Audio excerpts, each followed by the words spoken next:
और कोहाट से खबर शामिल करते हैं, जहां पर तहरीक इंसाफ का जलसा है और शहर में तूफान और बारिश से निजाम दरहम बरहम हो गया है। शहर में गर्द आलूद हवाएं चल रही हैं, जिससे जलसागाह के तमाम इंतजामात मुतासिर हो गए हैं। ये सूरत हाल, ये मनाजिर भी आप देख रहे हैं, कोहाट जलसागाह के ये मनाजिर हैं। असद नौशाद हमारे साथ हैं कोहाट से, उनसे मजीद जानते हैं। असद, क्या मौसम की पेशगोई पहले से की गई थी और जलसे के तो सारे इंतजामात खराब हो गए हैं, क्या कहना इंतजामिया का इस हवाले से?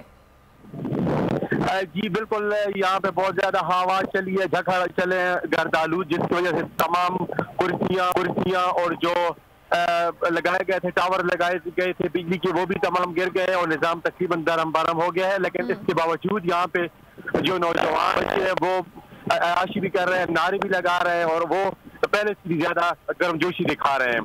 यहाँ पे अगर बात की जाए तो काफी सारे लोग जो है तो वो पवेलियन में चले गए हैं, बल्कि बच्चे और जवान जो है तो अभी भी मैदान में मौजूद हैं और कुर्सियां तमाम तकरीबन गिर चुकी हैं। जी असद, लेकिन इस जलसे का वक्त क्या था, ये कब तक शुरू होना था, ये बताएगा? और अभी क्या मौसम में कुछ बेहतरी नजर आ रही है? ये सारे इंतजाम दोबारा से ठीक किए जा सकेंगे जलसे के लिए?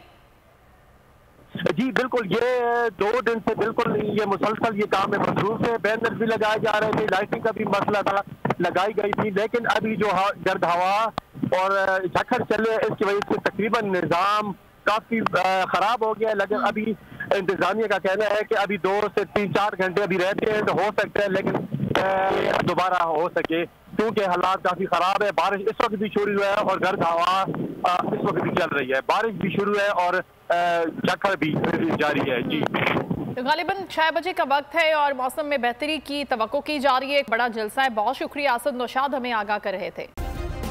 सब्सक्राइब करें और बेल दबाएं ताकि कोई खबर रह न जाए।